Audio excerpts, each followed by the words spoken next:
Assalamualaikum warahmatullahi wabarakatuh, and good afternoon, everybody. Welcome to MOGEC Icon webinar. The topic of the day is versatility of engineers.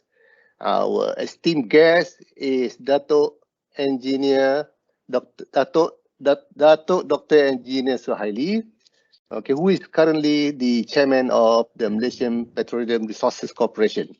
We are going to do this session by way of me asking questions. It's like an interview, okay? And we'll listen to Dato Suhaili. Okay. So can we start now, Dato? Yes, please. Okay. Can you summarize your career, your long career, for the benefit of the audience, please? Yeah, Assalamualaikum warahmatullahi wabarakatuh. Bismillahirrahmanirrahim. Firstly, I wish to thank MOGEC, the President, Engineer Abdul Rashid, Engineer Nazri, and all the EXCO, who were my colleagues for almost 6 years, most of them, until I have to drop out of the re-election because I wasn't employed by a MOGEC company member. That is in the constitution. So I'm just following the constitution. Anyway, it's a great honor for me to be invited for this MOGEC Icon talk, because when I was in MOGEC, I probably facilitated 3 or 4 speakers doing this kind of talk towards the end of the year, around this time, October, November. So now it's my turn, unfortunately, because I've left them, so they can invite me to do the talk. Okay, I entered the job market in September 1977, when most of you were still at MRSM or Malay College or RMC, studying to get good scores so that you can go abroad or finish your tertiary education. I graduated with a first-class honours in mechanical engineering from UMIS. UMIS is University of Manchester Institute of Science and Technology. There's no more UMIS after 2005 because they merged with the University of Manchester. So now you can only do engineering with University of Manchester rather than UMIS. I retired from full-time employment in October last year, so giving a span of about 43 years of working. Just to give you some statistics, because as an engineer, we love figures, so we can never do a talk without giving some figures. I served 7 companies and government agencies. I performed 18 different jobs, of which 5 are technical, 10 are commercial, and 3 are transformational. I've worked in Kuala Lumpur, London, and Singapore. I've reported to 23 different bosses. Their nationalities are Malaysians, British, Dutch, Danish, and French. And in the course of my work, over that 43 years, I visited 33 countries in 6 continents. So that's quite a lot. That's why I don't miss so much traveling during the PKP period. Rather stay home, because I've done my traveling for so many years before I retired. I had a rich and fulfilling career, one may say, and never had any regret on the path I chose after leaving university. I subscribe to lifelong learning principle while working to improve my academic credentials by undertaking part-time postgraduate courses, and also affiliation to professional bodies like Chartered Management Institute of Mechanical Engineering, IEM in Malaysia. They all provide very useful industry network, references, journals, research papers, and publications. So, I mean, one of the things that, the reason why I did my doctorate in business admin at a very late age is because I was probably too preoccupied with my work. I didn't have the time to commit myself to part-time study until sometimes in the middle of 2017. So, but I'm the type of person that once I make a decision to do something, I will see it to the finish line. So I never leave things unfinished. So because of that, in fact, in my class, I was the only one who convocated with DBA in September 2020. The rest of them have to wait for 2021 and beyond. Okay, Encik Nazri? That's a span of about 43 years. That's a long career. I'm impressed, Dato. Thank you. Can you share with us the ups and downs of your career journey, and what were your achievements that you are proud of? Okay, let me qualify myself here, because when some of you may have some high expectations, because you probably have been listening to this kind of talk from chief executive officers or managing directors of corporations or government agencies. So I was never a CEO for various reasons which I don't want to dwell here. But in my 43 years career, I had the benefit of working in different organizations, private and public sectors, as well as working for different leaders or bosses of different nationalities. So I try to follow their role model, I mean the positive one rather than the negative one, in as much as I can. So over that period, there are some highlights that I wish to share here. They are really not confidential. If they're confidential, I wouldn't want to share it here. When I was an oil trader, this was back in 1989, 1990, I concluded and executed the Tapis gas oil swap between Shell Malaysia downstream as well as Petronas that involved two refineries and depots, Kerteh refinery and as well as the Lutong refinery. So the reason why we have to do this is because of the differential in gas oil quality between East Malaysia as well as Peninsular Malaysia. The Tapis gas oil has a very high cetane index, about 55 to 58, 59, low sulfur. Whereas the gas oil from Lutong refinery has a high density, 0.87, 0.865, but it has a very, very low cetane, 48.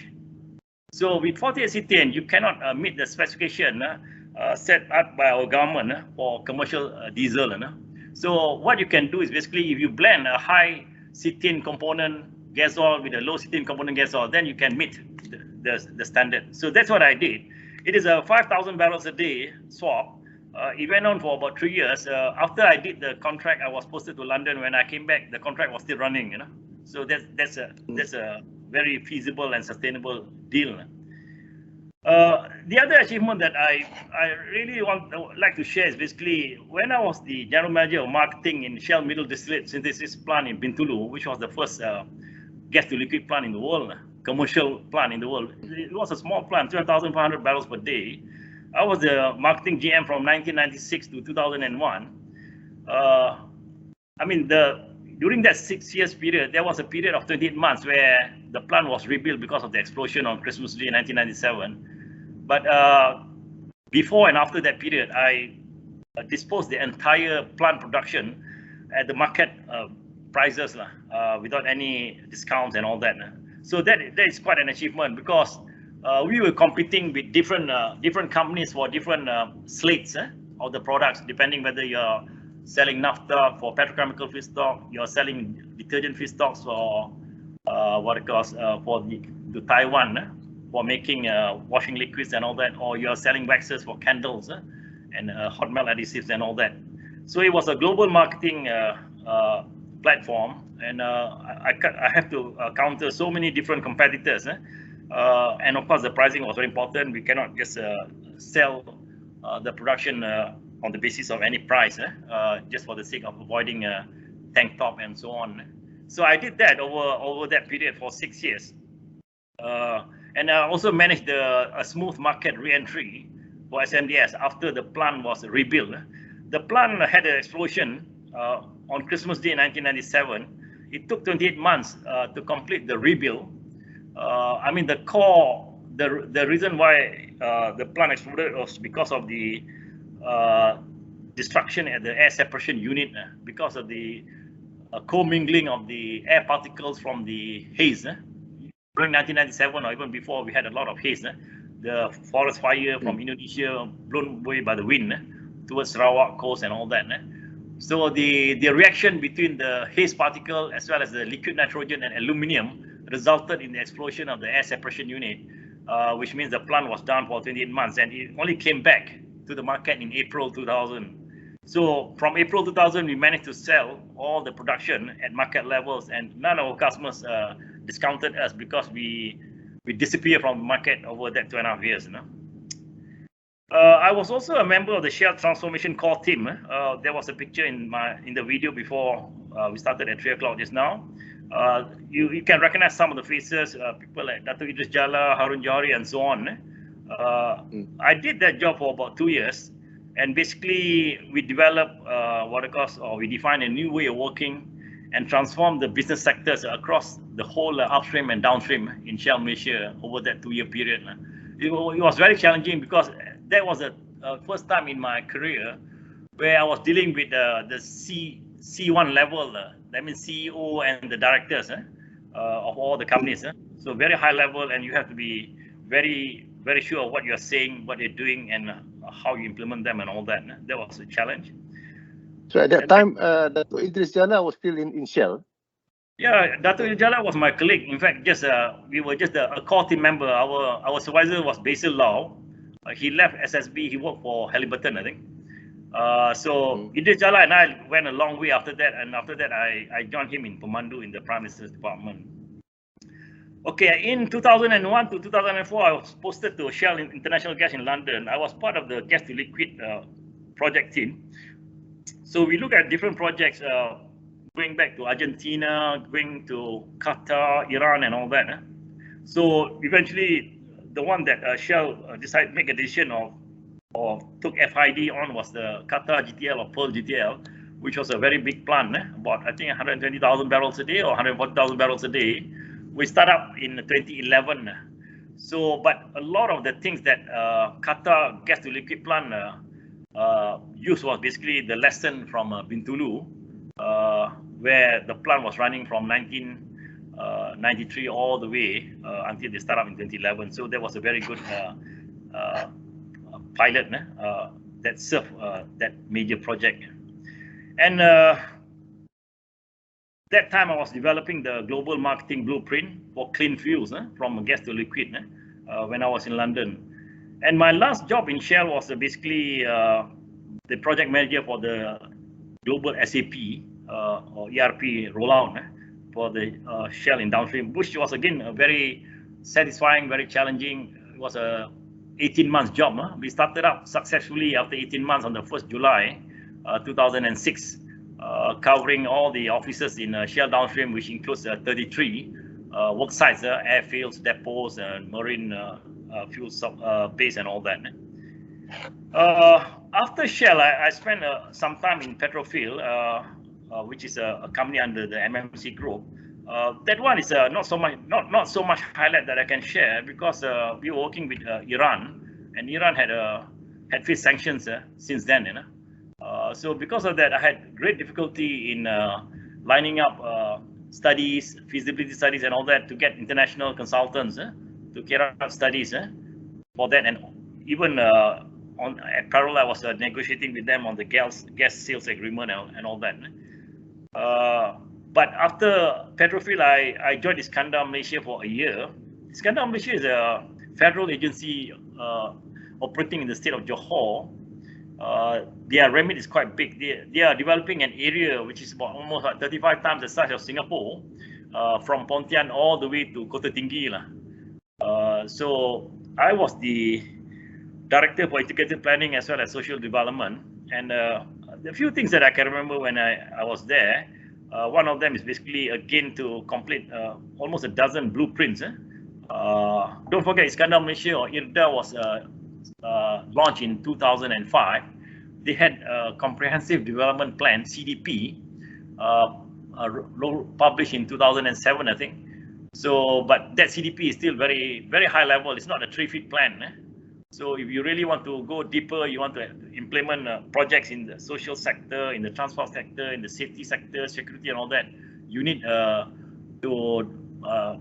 develop blueprints. So I was working with different consultants for the production of all those blueprints. I was also responsible for the pilot projects for safety and security in Iskandar, because if you want to attract foreigners to Iskandar, you have to give them assurance that the place is safe. The crime is down and all that. So we set up like police beat station in some of the residential areas in around Johor Bahru to raise the confidence of the foreigners coming into Iskandar. And we also launched Iskandar Bus Malaysia to serve the wide areas in Southwest Johor, because most of the bus companies, I think during my time there in 2009, there were about 4 bus companies that provide the services, but they were not sufficient because they don't cover areas like Gelang Patah, Lima Kedai and all that. So for residents who live in those areas, if they want to go to Johor Bahru, they have to take taxi. There's no public bus, So that's the reason why our co-chairman at the time, the MB of Johor, asked us to work on that, and I was we had a lab, and then we launched the bus in December 2009. After Iskandar, I joined from Mandu. That was in January 2010. I stayed there for about 4 years. I mean, of course, with Dato Idrus, and I was given 2 portfolios at the time. I was the director of urban public transport, as well as director of Greater KL. Quite heavy. The only thing is that I had geography in my favor because all my projects are in the Klang Valley, so I don't have to leave the Klang Valley for project supervision or management or reporting and all that. So some of the projects that were launched during my time there was basically the Klang Valley MRT project, the Line 1 at the time, and then of course Invest KL. I was a board member of Invest KL for about 3 years, from 2012 to 2013. And then the River of Life project, which was launched in 2012, but it started much earlier. It was a 4 billion ringgit project, of which 3 billion was for river cleaning and 1 billion was for river beautification. And my stakeholders are basically DBKL and DID or JPS. And one other projects that you probably see around KL, the Go KL free city bus service, the one in pink color or light purple. That was also my baby at that time, because a lot of tourists complain that when they go to Taiwan, they go to Singapore, they get all these free bus services within the central business district and all that. So we developed the same thing. We call it Go KL. That time we started with 3 roads. I remember the color, green, blue, and purple, I think, or red. So now I don't know. I hardly go to KL because of PKP. I don't know how many colors there are now. My last national service, don't forget, my first national service was with IRDA, because IRDA is a federal agency. The second national service was with Mandu, and the last one was with Felda for 1 year or 1 year plus. So I was the head of transformation in Felda. I was reporting directly to the chairman. That time was Tan Sri Mughazzaruddin, Tan Sri Baki, followed by Dato Idrus Jusoh. So I was working with them for one year full time and part time the year before that. So that ended in October last year, almost exactly a year ago. And basically, we run a set of almost 36 initiatives across all their departments and their what they call is rancangan, gugusan and all that to improve the standard of living of the settlers or the peneroka. In terms of the low light, of course, the most memorable incident, I've mentioned it a few times later, was the SMDS Bintulu plant explosion on Christmas Day. Right. Why did I say it was low light? Because of that explosion, the plant was down, and we have to declare a force majeure to all our customers plus our gas suppliers. And our gas sales agreement with Petronas at the time, between Shell and Petronas, was in the event that you fail to lift gas beyond 24 months, the seller, which is Petronas, has the right to terminate and to discontinue the gas supply thereafter. You cannot argue it in any court of law or arbitration. So I really worked very, very hard. I won't tell you how I did it. Get Petronas to supply us gas after 28 months of force majeure, not 24. Okay, so by right, they have every right not to supply gas to Shell, middle distillate, after 24 months, because we failed to lift gas from from January 2000. We can only lift gas from April 2000, not another 4 months after that, 28 months. So it was a low light, but it was also a highlight because I succeeded in getting the supply of gas resumed. Otherwise, the plant has no feedstock to produce all the Fischer-Tropsch products. Yeah. Sure. At Petrophil, I mentioned that the low light is basically after working for 20 months, we couldn't find a breakthrough with NIGEC, Iranian gas export company, for the project, because I mean it's because of the sanction. They are under enormous pressure. They cannot give us commitments a long time, 10 years, 15, 20 years, because of the sanction. They also don't know how they're going to go about their country, their leaders and all that. So it was quite frustrating. Spending 20 months, I did about 13 trips using Emirates, KL, Tehran. I did 30 trips, and we couldn't find any breakthrough. So those were some of the lowlights in my work. Of course, the others are quite minor, which doesn't merit for me to mention here, Cik Nazri. Okay. Impressive, Dato. You know, when you were mentioning about the Tapis gas oil swap, I could not recall well because I work in a refinery, Kerteh refinery. But you speak like you are a chemical engineer, Dato. So basically, what we did, I was lucky at that time because my counterpart was Ahmad. So Ahmad was the deputy GM of Dagangan. At that time, he was reporting to Anaruddin Ahmad Osman, the guy from Penang Free School. Yes. So I cut the deal, of course, with Ahmad that they sent one cargo, MR cargo, say 25,000 tons of Tapis gas oil discharged to Lutung refinery, and then what we did, we buy some of the gas oil, the balance we'll blend it together with Lutung gas oil and supply it to Petronas depot in Sabah and Sarawak. So Petronas depot, they benefit from freight, you know. They don't have to carry the finished gas oil from Kerteh to Sabah Sarawak depots.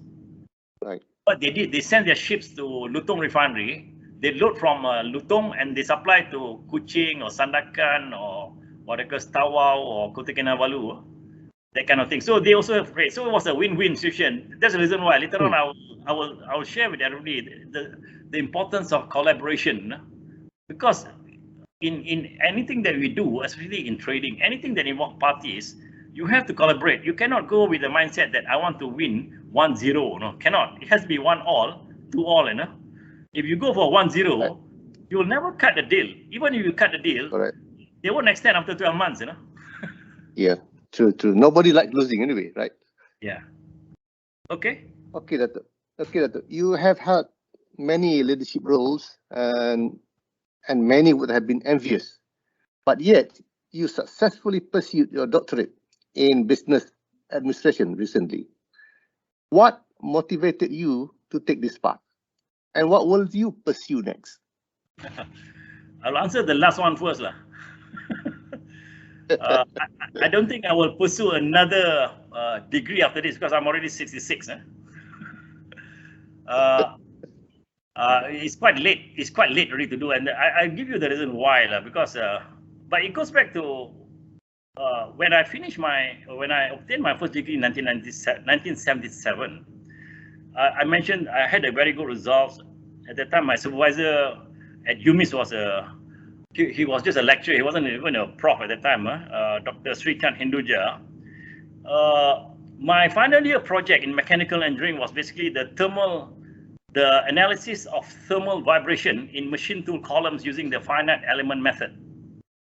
Okay, so finite element method in 1977 is something new, you know.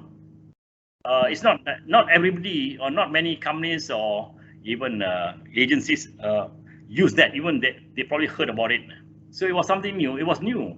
So UMIS was in the UK. UMIS was one of the pioneers in terms of exploring and developing the finite element methods for application in the machine tool industry. So I did that project, and he was quite impressed with what I did. Don't forget, this was just a final year project for the first degree. You know? So he offered me to do a MSc by research and PhD after that, to continue the finite element. You know? Okay, at that time, I was still in the UK, you know? I haven't come back. So when I came back from my holidays, I met a few other friends.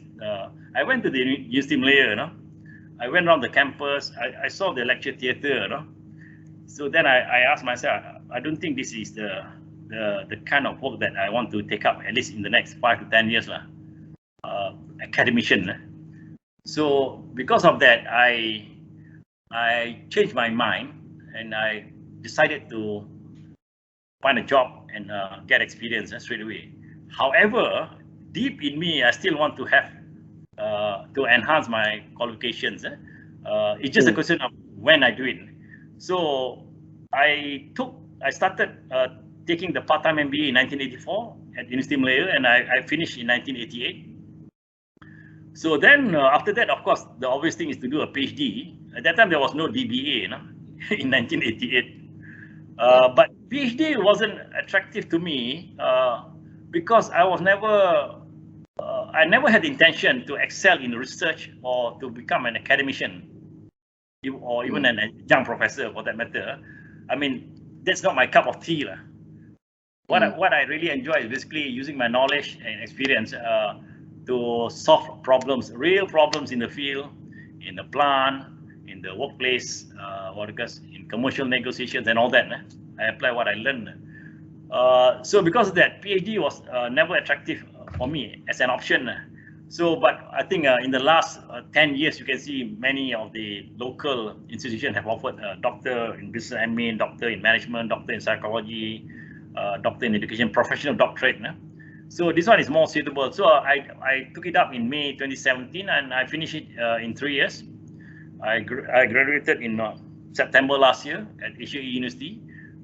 This is just there are only 2 online universities in this country, Asia University as well as the Open University. So I did that, and again I was the only one in my class who came out in the convocation last year. The rest will come out this year. So to answer your question, after this, what's my plan? I don't think I'll be going for another degree. If anything, I'll go for some professional certification.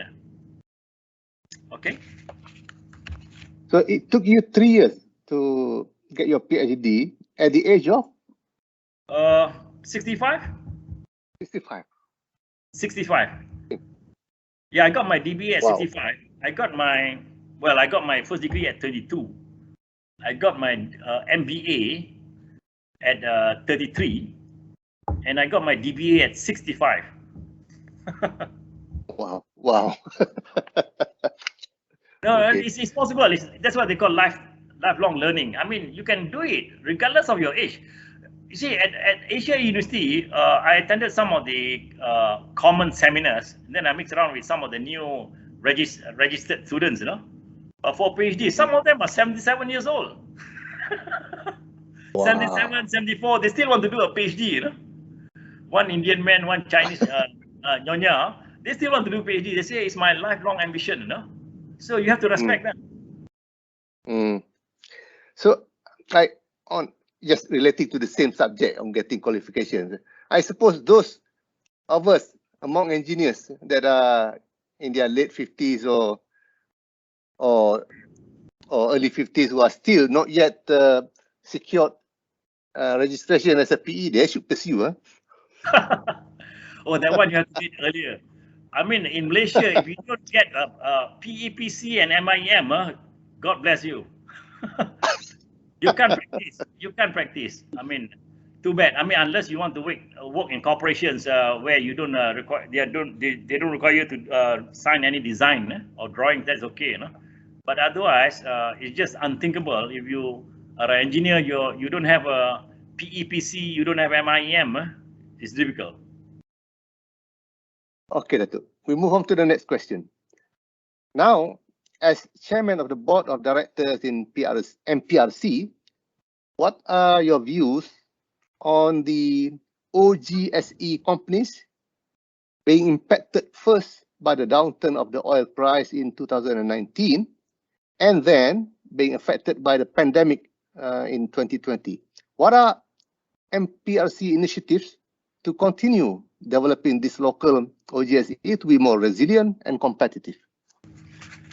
Yeah, it's a very interesting question. I think most of you in the attending or hearing me here, you all have the same concern as me and everybody else. I think these factors is not something that happened overnight. I mean, even the pandemic is already coming to 2 years, 20 months. If you start from March 2020, but you have to go back earlier, since the collapse in oil demand in 2015, the COVID-19 pandemic. Well, I mean, it's still 2019, even though our first PKP was 18th of March last year.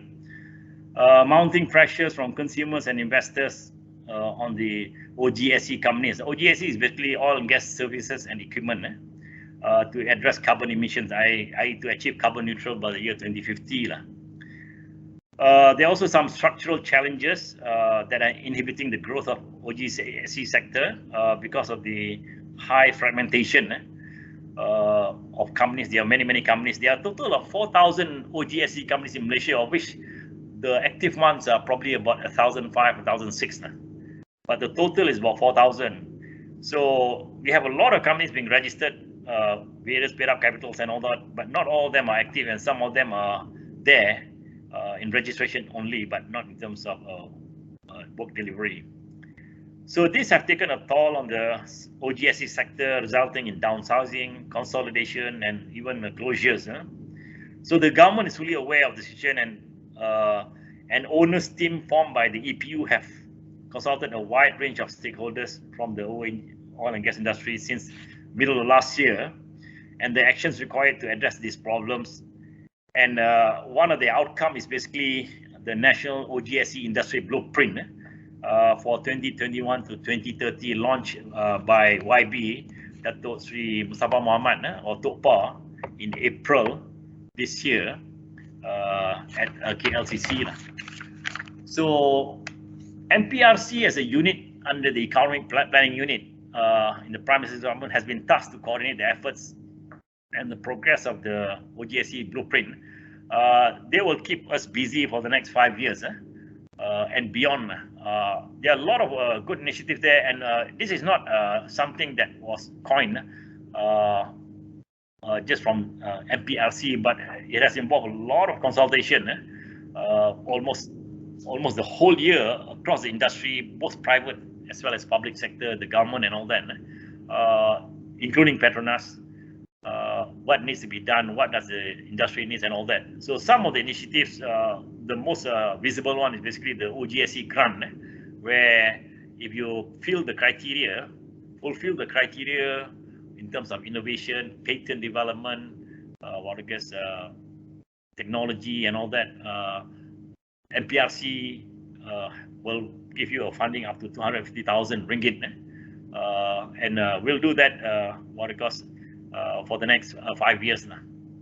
So as long as you fulfill the criteria, and the process has already started. I think I chaired the board meeting yesterday. In the update by the management team of MPRC, I think we have already shortlisted, and we're going to release the first 10 companies that are eligible for the OGSE grant. So that's a good news. At least we can start with 10 first. My big concern as chairman is the government has allocated us that fund, that pool, but we cannot give it to any company because they don't fulfill the criteria. No? So I think we are continuously having this dialogue between MPRC management team as well as the industry for clarification and all that, so that more companies can come forward and apply for that grant. So the blueprint, the OGSE blueprint, will enable the OGSE sector,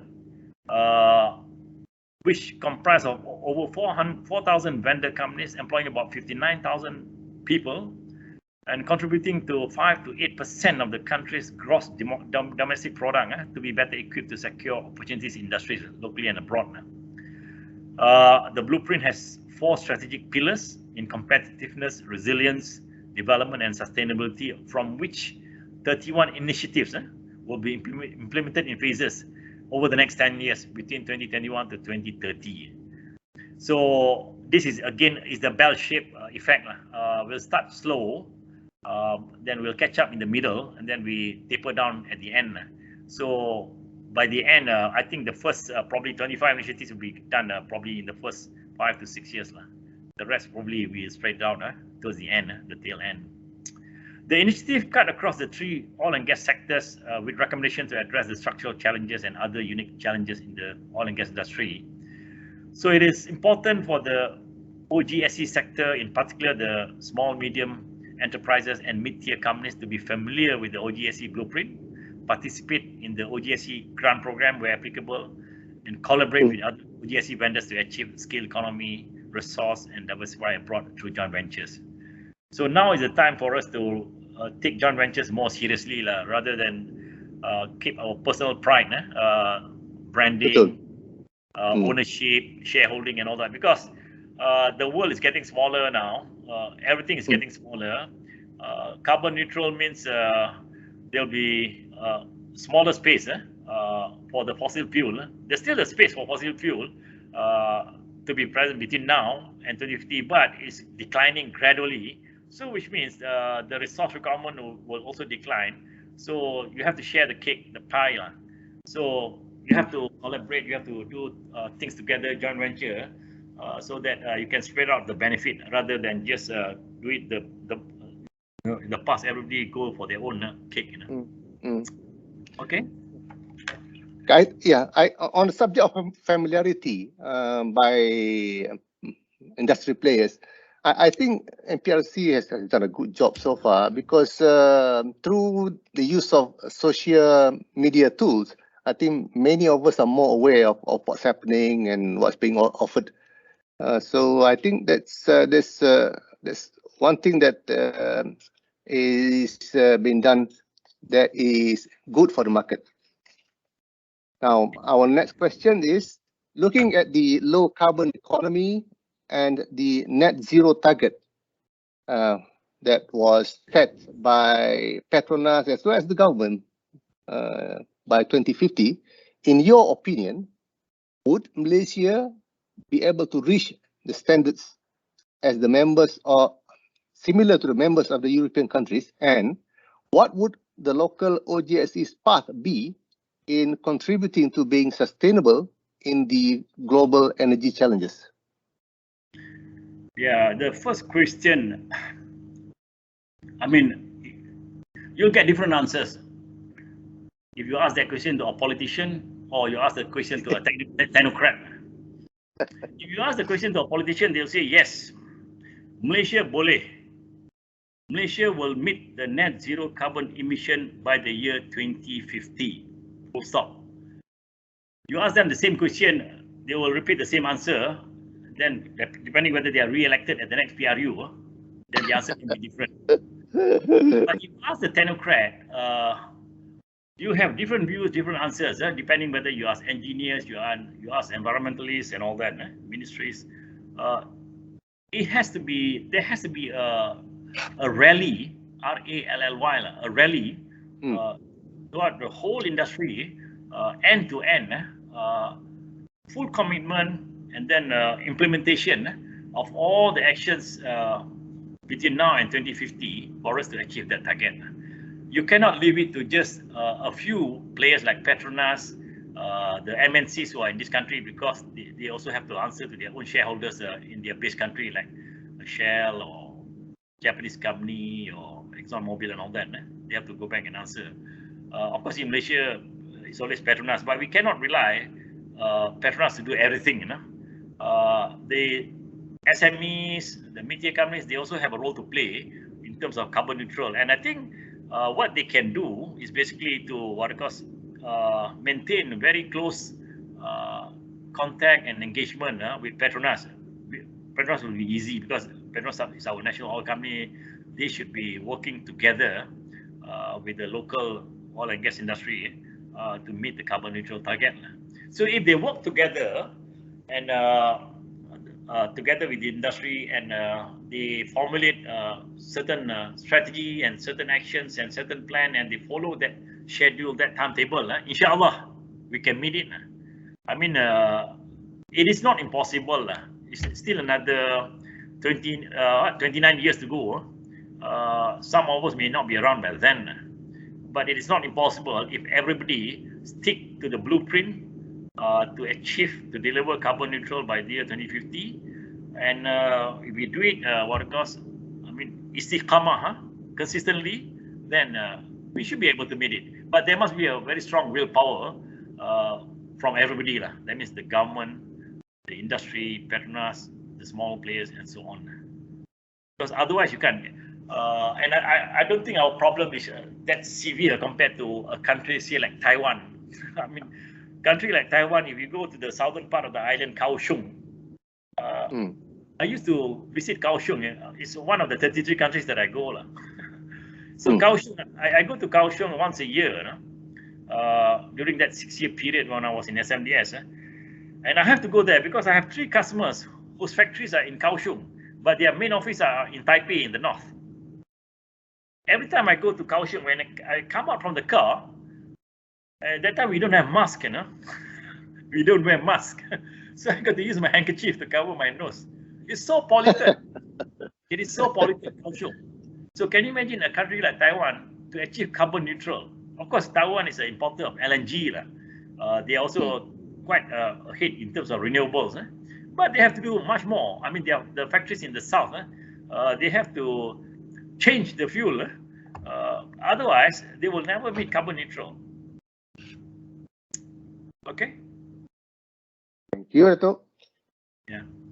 Throughout the years of serving the country, you have gone through various kinds of era, be it the economic recession, the oil price crash, the digital revolution, and even the pandemic. What is the best bit of advice you have for young engineers out there to continue to be resilient in facing many kinds of challenges and keep motivated in continuing to serve the industry? Yeah, this one is more like a management development course. So, but I love to do this with the younger engineers because I was like you once, about 40 years ago. So now I'm a bit older. I just want to share some few management tips here with the young engineers, followed by some specific advice for their career. So this is more on the counseling part rather than my role as a FPR chairman or what. Number 1, build core competencies applicable across jobs and industries. Okay, the title of this talk is Versatility in Engineers. So I've demonstrated that it can be done. I took up engineering because that was the only one way for me to study abroad. If I choose to do accountancy after my SPM in 1971, I would have done ACCA locally, most likely ITM. That time there was no Sunway College. Okay, I wanted to be an accountant, but then I said, if I want to go abroad and watch Manchester United at Old Trafford, I have to go to UK. I have to do engineering. But it does. You're not the only one. I wanted to do law, but that means not going out from this year. So what I'm trying to say here is basically, you can start with something. I mean, even in Shell, some of the top people, those days we have the CMD, we call it Committee of Managing Directors. There's one guy, Paul Skinner, he did history from Cambridge, and he was the managing director for the global chemical business. Can you imagine a history graduate from Cambridge University leading a chemical portfolio in Royal Dutch Shell? It is possible, provided you're willing to learn, to be trained, and all that. So that's what I say, build core competencies applicable across jobs and industries. These are universal. Once you have these competencies, you can apply it whether you are in the design room, in the project room, in the business development team and all that. You have to know about performance appraisal, KPI, scorecard, balance scorecard. You have to acquire the art of coaching and mentoring team members. You must acquire project management skills, even though you are not involved in projects. Because when you do business development, you will interface with project managers. They have their own language. They will talk about the daily S-curve. When I first heard the S-curve back in 1998, I said, what the hell is S-curve? Why do they call it S-curve? Because for every project, the first 3 weeks is very slow, it's very flat. Then it accelerate, it pick up at an angle, and then it plateau off at the end. So it is S-curve. So then I understand what the S-curve. So you have to do that. project management skill, reporting, troubleshooting. Yeah?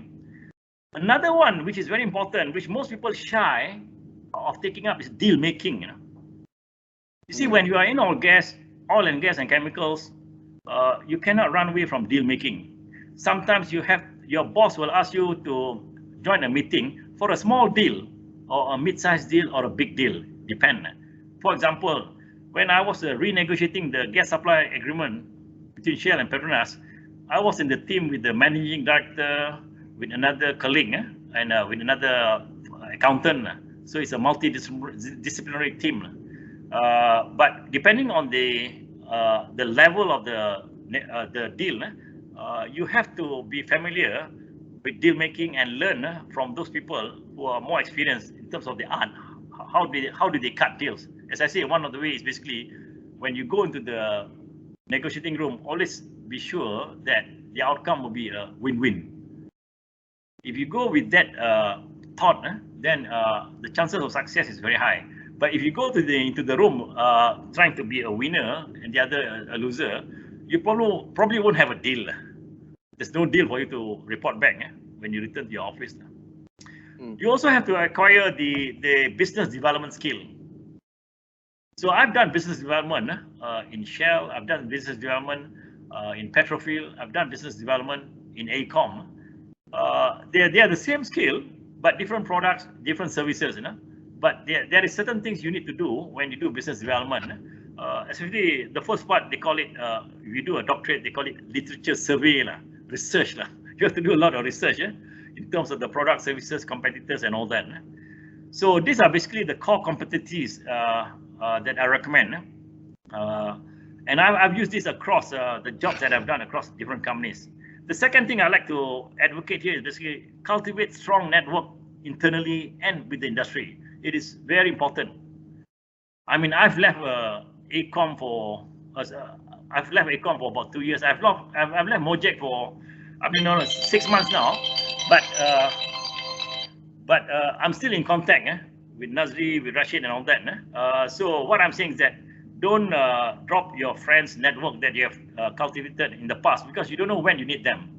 And sometimes you remember that you wanted to see someone in the government from this ministry. Then you remember that so and so from this company whom you dealt with know this chap very well. So that makes the appointment much easier, rather than you go to the secretary or PA. That's true. Number 3, manage your bosses. I think I forgot the number I mentioned just now at the beginning. I've worked for how many bosses? 23 bosses. So can you imagine how did I manage 23 bosses over 43 years? I also did my literature survey on them. So the moment I know they're going to take up the job in 3 weeks or 4 weeks time, I do a lot of Q&A with all the people around me, whether they know him or her, and then I find out their likings, their dislikings, what are their strengths, their weaknesses, how do they make decisions, how do they look at strategy, and so on. So once I know that, it give me a better platform to engage with them once they report for work. Leadership style, very important. As a person, you should have your own leadership style. I mean, if you go to the management books, the classic one is basically the participative type, the paternalistic type for family businesses, the free-for-all, or the directive type. Directive type is more like dictatorial, but not really the communist type, not like the Putin type and all that.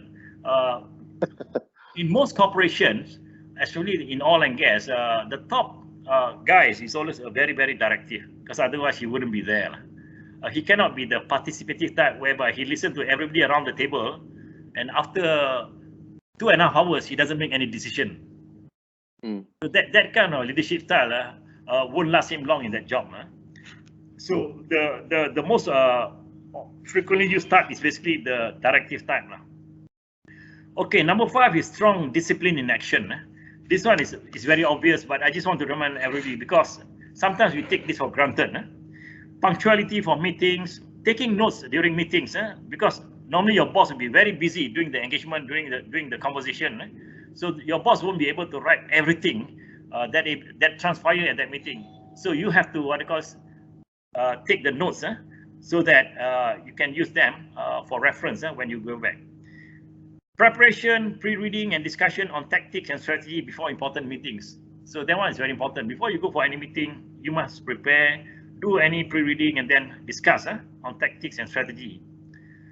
Then advocacy and listening is basically during meetings, you have to strike a balance in terms of advocacy as well as listening, because if you advocate all the time, the other party may not be listening at all, So you must give them space for them to also express themselves. Collaborative approach, win-win outcome. I mentioned that a few times already. Sometimes you have to agree to disagree when necessary, but not at the expense of your overall objective. So, because sometimes, and this is where, having working across different cultures, the best people in this category are the English, not even the British, because the Scottish is a bit different. I got nothing against them, but the English are very diplomatic. If you attend a meeting where there is an English gentleman or manager or director in the room, and you come on a very contentious issue, there's a lot of debate, a lot of conversation around it, and the Englishman doesn't appear to be in full agreement, but from your own observation of him, you don't see that much unhappiness in him. He still has a time to smile, what it calls smile to you, that doesn't bring down your air muka lah. So it doesn't bring your air muka in that big room with so many people around. So and then, but when everything's over, once things are confirmed in writing, then only you discover that actually that Englishman wasn't in agreement with you. But he's so kind, he managed to give you a smile. So that's what I mean, agree to disagree without hurting the feelings of others. Timely and prompt follow-up, very important. Whatever you do, you promise the other party that, okay, I'll do this by closing of business Friday, you deliver it before then. Because if you don't do that, they will lose respect on you. Meet deadlines, world-class execution, very important.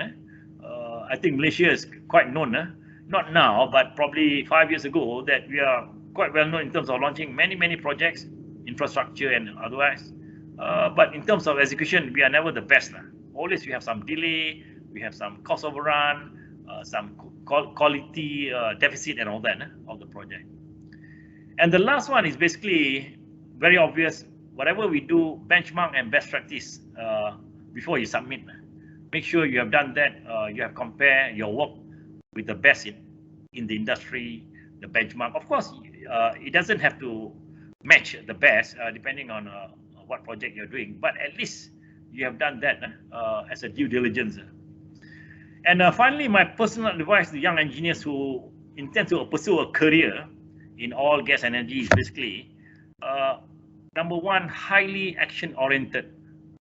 You have to be action-oriented, not the desktop type.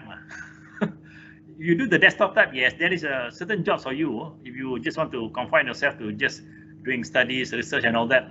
But you wouldn't be involved in deal making, for sure, if you don't get up and do some actions. Always around to be counted. Adopt good role models when you see one, and leadership practices as you progress. So in the course of a long career, you will have the benefit of working under so many different leaders, managers, directors, supervisors. Most of them are not perfect, We are all human beings. So we have our pros and cons, positive, negatives, but just focus on their strengths. So whatever their strength is, maybe that guy has 7 strengths and 3 weaknesses. Just focus on 1 or 2 of his strengths. Good enough. So if you continually do that for 10 different bosses, you won't realize it.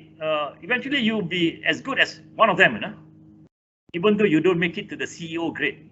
That's what I mean. So even though I have not been a CEO for the last 43 years, but now I'm a chairman, non-executive chairman. But I haven't been a CEO. Of course, I've turned down 1 or 2 CEO jobs before for personal reasons. They're not listed companies. They're not oil and gas companies.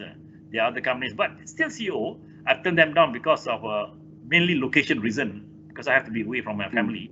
But I've learned a lot from some of the bosses that I work for. For example, Dato Chris Knight, Shell Chairman, Tan Sri Muga Zaharuddin, Dato Idrus, who was my colleague as well as my boss in Mandu.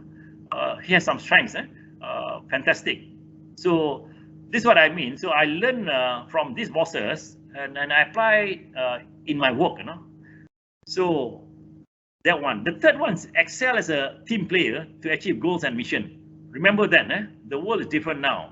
You cannot behave in the individualistic way. You have to work as a team in whatever you do so that you get the synergy effect. That means 1 + 1 is equal to 3. So if you try to do everything on your own, just to claim all the credit, short sendiri, eventually you'll fall off. I can assure you that.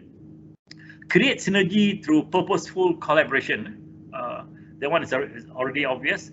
Acquire relevant professional qualifications early.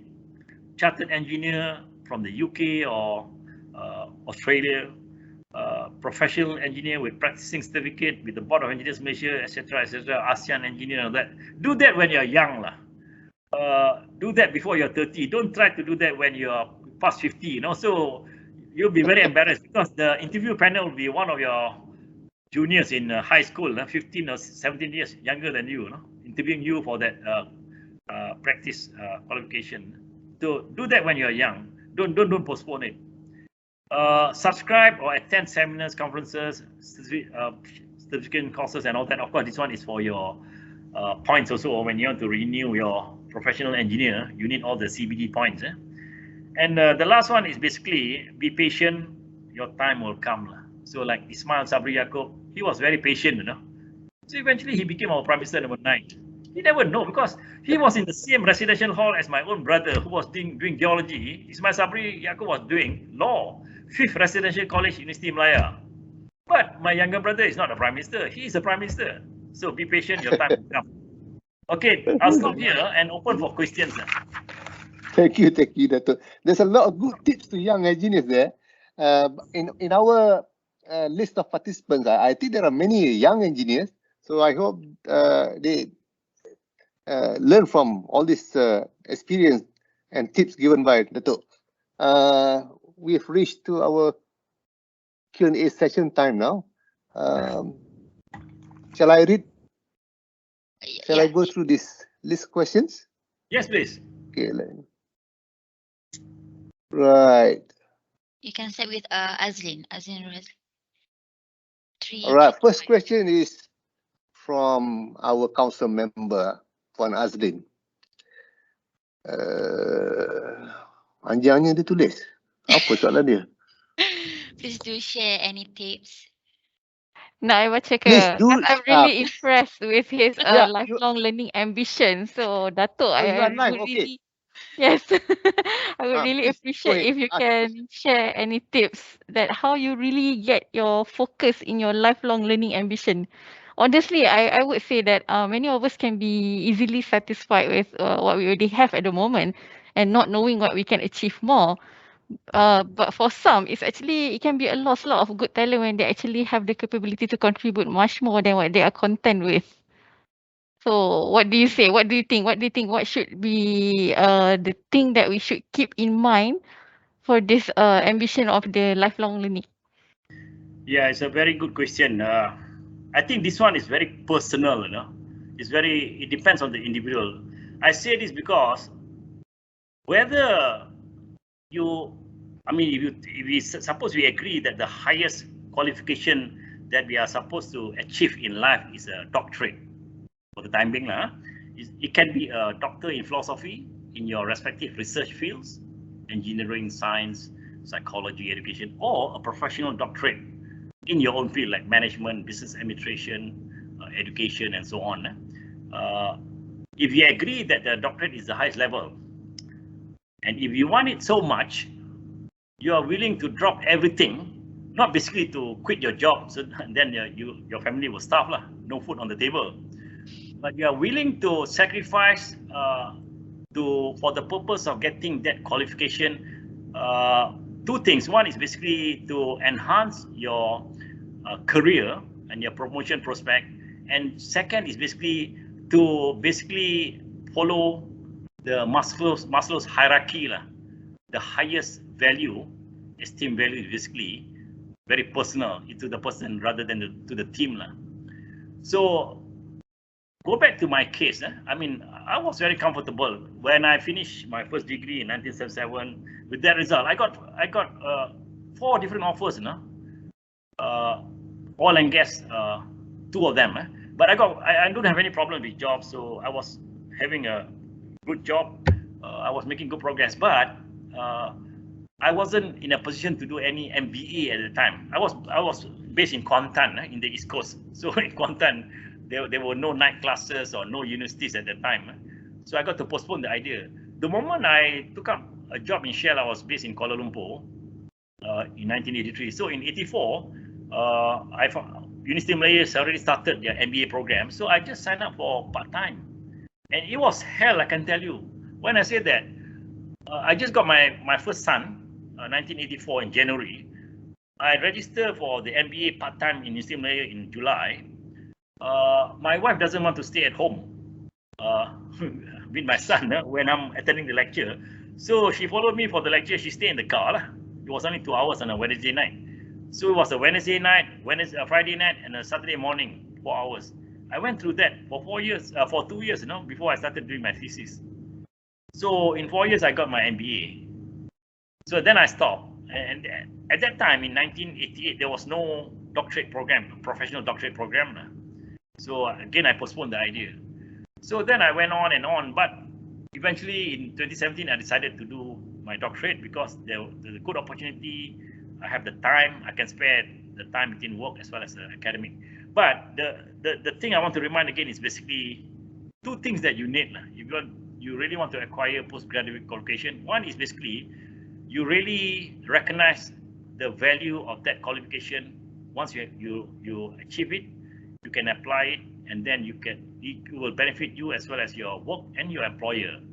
So that is very important. There's no point, as I say, you do something that you cannot apply, you don't, nobody appreciate it. I say, yeah, fine, thank you very much. Just another alphabet to your name, The second thing is you really want to do it because you believe you can achieve it, you can do it. And when you look around, I don't know, in Malaysia, there are how many PhDs now? 20,000, 15,000 or 10,000 or what? So if you look around, if suppose the figure is 10,000, if there are 10,000 Malaysians with PhD around in the country, why can I be one example? So if you can answer those questions, I think you can do it. But it has to be you, nobody, because no company, no employer, no family members will force you to do a doctorate if you don't want to, because they know the sacrifice you have to make. Okay? Okay, thank you very much. Very inspiring. Any other questions? Just browsing through questions. Right. There's one question from Engineer Haji Nur Azhar. Dato, what's your thought on the current brain drain happening now in Malaysia due to multiple factors, internal and external? The impacts we will be losing many local talents. Yeah, this is something that it cannot be solved by just any one of us, or any NGOs or MOGEC or MPRC and all that. It has to be a collective. I mean, if you take a very, very good example, you don't have to go very far. You go to a country like Philippines. Philippines is a Roman Catholic country. So in bracket, they don't exercise birth control, which means their population is high. I think now Philippines has about 65 million. But don't forget, Philippines, most of them, at least in the northern part of the country, they speak very good English because the Americans were with them after they chased the Spanish out, So they speak good English.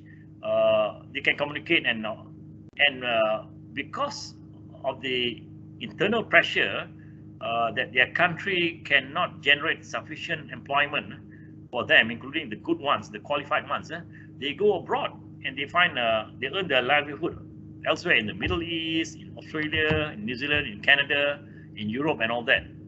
So I think in Malaysia we have started doing that. I mean nowadays it's very common. You pergi masjid yang dekat pun Pak Haji tu kata, oh anak saya tak balik dari Qatar lagi lah. So it's just a statement where you don't hear this say 10 years ago lah. For a Malaysian to work in Qatar for the living rather than for a holiday lah. So but nowadays there are so many. Even I live in Bukit Jelutong in Shah Alam. The guy who sell nasi lemak at the roadside dekat di Bayu ni, dia kata dulu dia kerja kat Dubai, lepas tu dia dah balik bukan nak tengok rumah dia lah. So that means it's not a difficult thing to get a job in Dubai or UAE or Qatar, provided you can agree to terms and conditions. So I think right now we are already in that phase. But to answer your question, how do you bring them back? We have to do many things. That is a challenge. That Talent Corp phase when they were set up in 2010 or 2011. Their first CEO, my friend Dato Johan Marikan, Dato Johan Mamu Marikan. They have a lot of problems trying to attract Malaysian talent, diaspora from Europe, from Australia, from the US back home to serve, and they have to give a lot of incentive. For example, you can bring back a car with half the import duty. So a BMW 5 Series, instead of paying Auto Bavaria 350,000, you only pay about 270,000 ringgit. So they come back lah. So this kind of incentive, it costs the government some money, lower tax collection, but you get back the talent.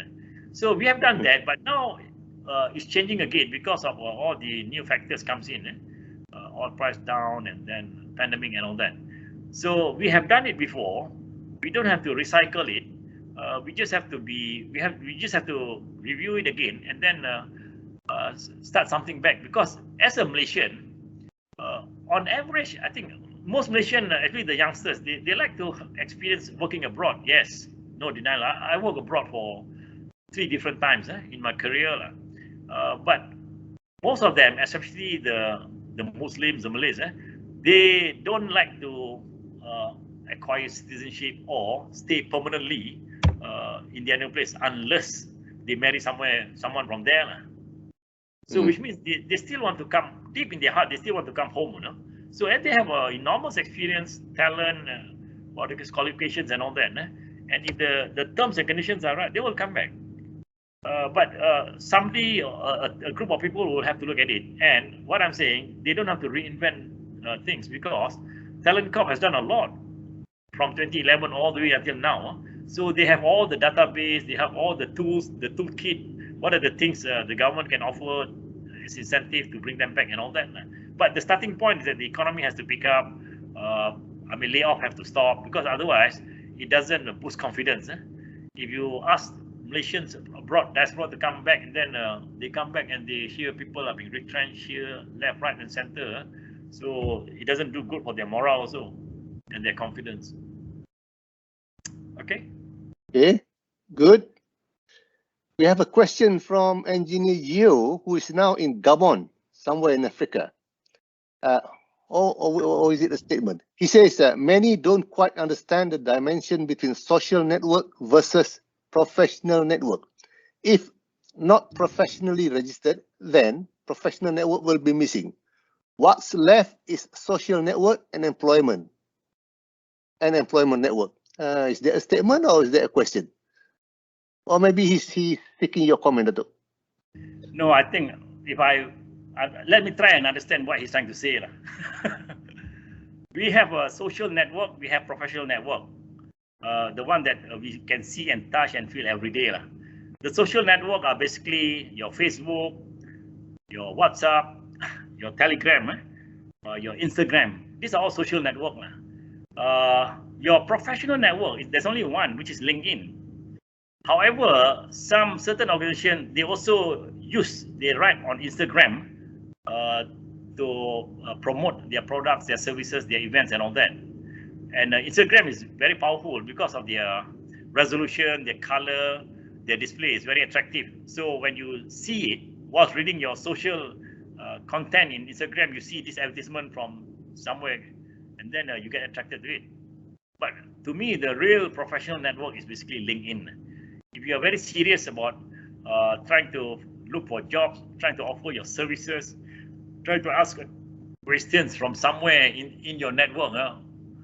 Who knows anybody who can do this, do that related to your company, your work? Yes, should do LinkedIn. You should never use LinkedIn for social purpose like putting in birthday pictures, people cutting birthday cake and all that. That one should be reserved for Facebook and all that. That's why I've exited Facebook for many years. For the last 7 years, I never read Facebook because it's all social. Whereas for LinkedIn, it's all about work, career, events and all that related to your work. So that's my answer. Okay, we have a question from Engineer Karim from Petronas. Engineer Karim is also an EXCOM member of IEM Terengganu branch. His question is very simple. How do I get the latest status of carbon neutral and roadmap by the government or OG or NPRC? I thought I've spent some time covering that just now in terms of our roadmap, our plan, our decision on carbon neutral. I think Petronas will still be leading it because they are the major national oil and gas company. But the other companies, small, medium-sized, mid-tier companies, they also have to contribute to the achievement of carbon neutral by the year 2020. So they have to work together with Petronas and all the relevant authorities, DOE and all that, so that the whole country can fulfill that objective by the year 2050. So it's a collaboration with everybody rather than just leave everything to Petronas and the rest don't have to do anything. You cannot have that kind of situation. Okay. Good. All right. Next question is from Dr. Ragu, Engineer Dr. Ragu, also a council member. He says, Dato, if you do not mind sharing, what drives you? What is the engine behind it? Dato, if you don't mind, you have achieved so much. There must be some driver behind it, some ambition or something. I mean, me personal. Yeah, it's a very good question. This is very personal because I think to start with, you have to strike a balance between the world and the hereafter, dunia dan akhirat. And I'm very clear on that because at a very young age, I went to a madrasah in Batu Gajah run by the prison authorities. Not for prisoners, for the children of the wardens. So my father was a hospital assistant, so our quarters were very near the prison quarters. So I went to the same madrasah. Madrasah is a religious school.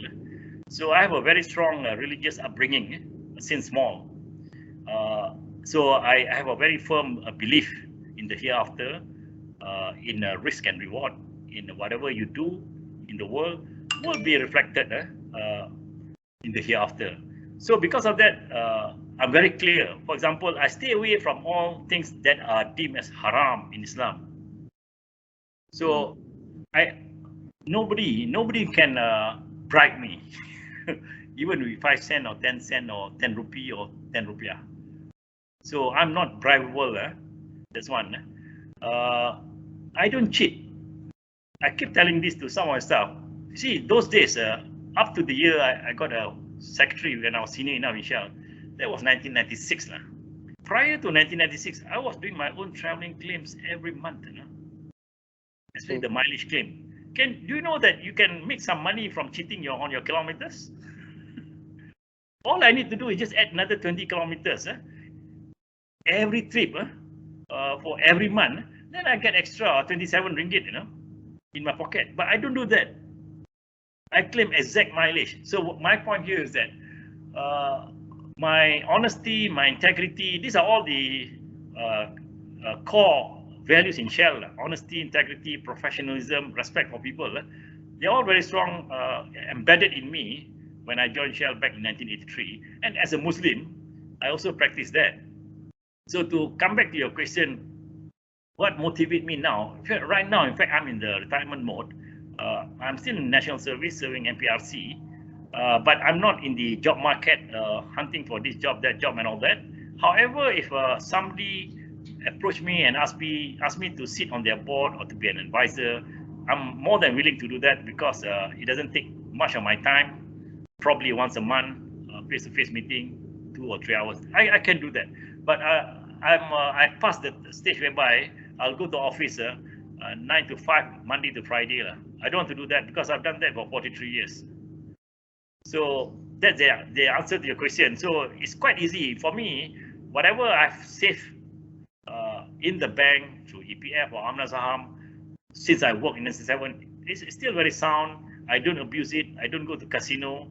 I don't throw it away in Bukit Bintang. So hopefully I have enough budget for roti canai in the morning, nasi ayam halam lunch, and biryani at night. So good enough 3 meals a day. Thank you, Dato.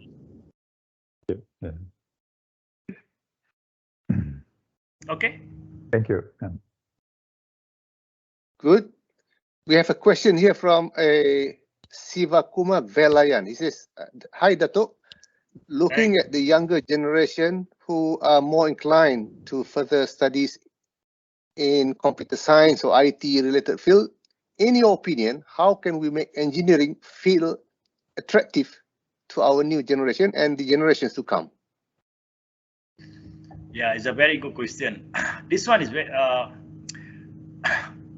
think we need to encourage them to be involved in study tours, plant visits, and all that, because the only way for you to attract newcomers to the industry is to bring them and to show them the actual unit, the actual valve, the actual pipe, the actual tank, the actual jetty, the actual ship, the actual flare. So once they've seen, you take them to any of the plants in Kerteh or Gaping or Parker in Semenanjung or Labuan or Miri or Bintulu. When they see that, I think they will come out now, whether they are attracted. Is it the place that they want to work, they want to spend their career later on in life. But if they just go to YouTube and see this video, that video, it's still not the same, So you have to do that. I mean, if it affects your own siblings or children or nephews and nieces, you have to do that. You have to, through your network, bring them and to some of the plants and let them see. Then you can say yes, no, because I can share this, for example. In 2012, I had a cataract operation. So most people have cataract operation when they are nearing 70. I had it when I was 58. I remember the operation was only for 25 minutes. So once the surgeon, Dr. Noraini Nadio at KPJ, was doing it on my eye, I heard some voices talking. I can't see them now because somebody's handling my eyeballs at the time. So I think somebody, one of the specialists, brought his son to see how the ophthalmic surgeon does an operation. I think he's showing around the hospital how does an eye surgeon work, how does a pathology surgeon work, how does a heart surgeon work, and all that, so that his son can decide which specialist you want to take. So it's the same thing. If you want your son or your relative to take up engineering, you have to bring them to the actual place, let them see, and then explain to them, and then wait for their action, answer their question, and then ask them, is this something that you can live with? Because otherwise, if it's just through reading, they did engineering because half the class are doing engineering. That's not an answer. I mean, later on, they can pass through flying colors, but they won't stay in the job so long, and after 2 years, they start selling unit trust or takaful.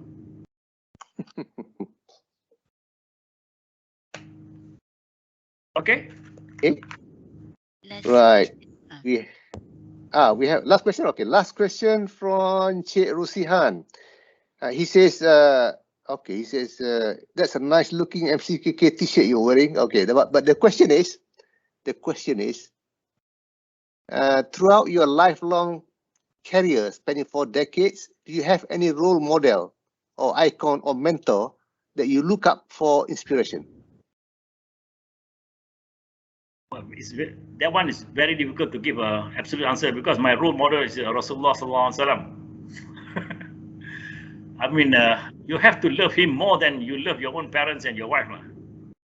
then only you can be guaranteed Jannah. Okay, back to the question. It's difficult to just pick one role model during the 43 years. That I say, okay, this is my role model. I follow everything that he does. I don't follow the rest. It's quite difficult. You know what I mean?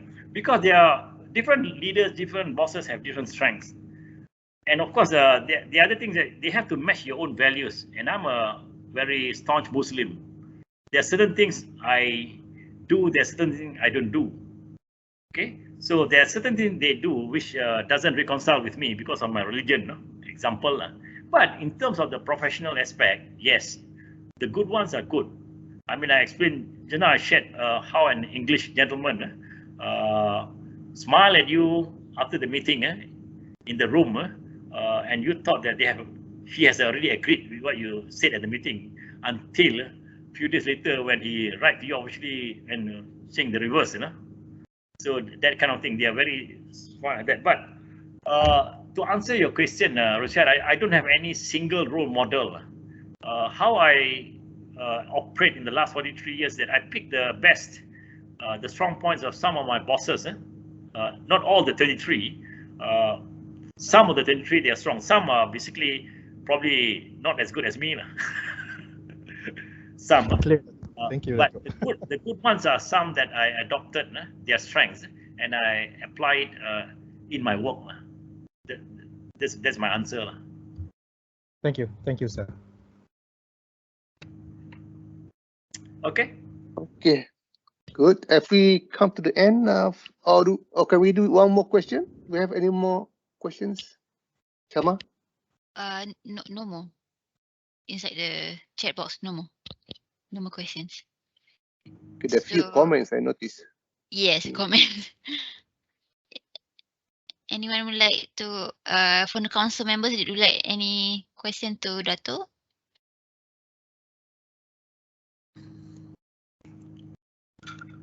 We have another 4 minutes. Yes.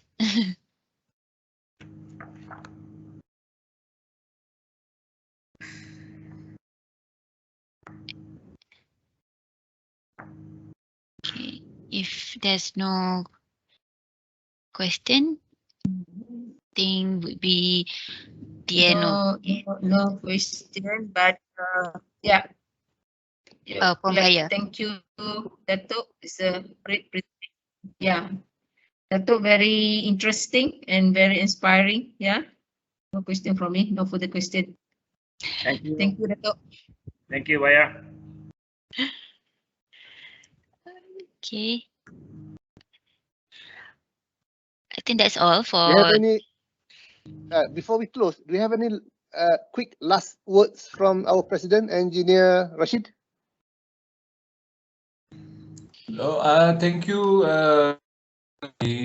As always, it's always interesting to listen to you, as we've had numerous conversations while you project. I think we all learned a lot from the response to the questions thrown at you. I'm sure there'll be a lot more stuff that we can learn from you, but in the interest of time, we probably need to stop from here. But in closing, my sincere gratitude to you for taking the time to share your experience with us, Dato' Suhaili. Back to Nazri. Welcome.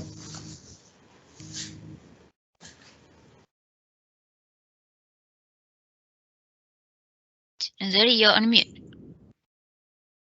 Okay. Thank you, Engineer Rashid. We have come to the end.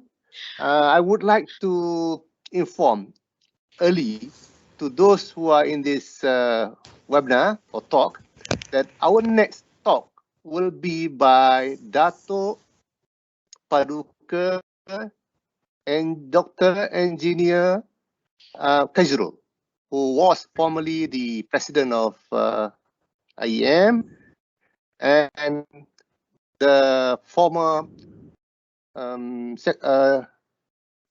head of the Drainage and Irrigation Department, and he is currently serving at the Board of Engineers on several committees. So we will be sending you flyers on that event and the title of the topic and the title of his talk. Okay, thank you very much. Yeah, before we go, can we have a group photo? Can all the attendees switch on the camera?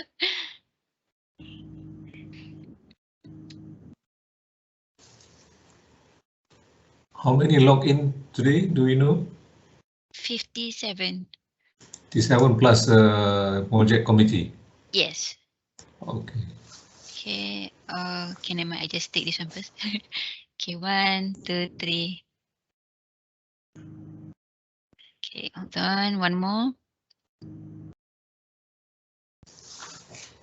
Syama, tunggu. Mana kau? Sharifah dah beli tiket? Dah beli tiket? Okay, Kak Maya dah? Ya. Ada tak?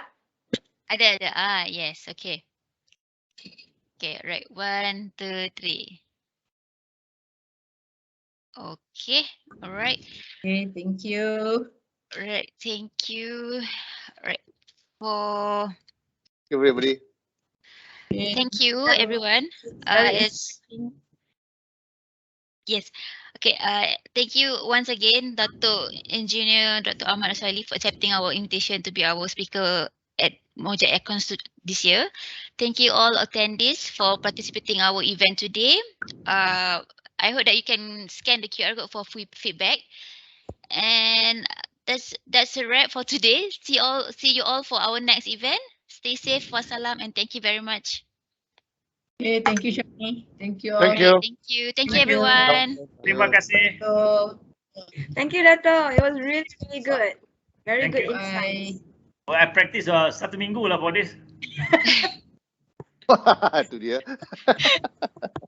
Bohong. Very good. Very good talk. Sekian jam je practice.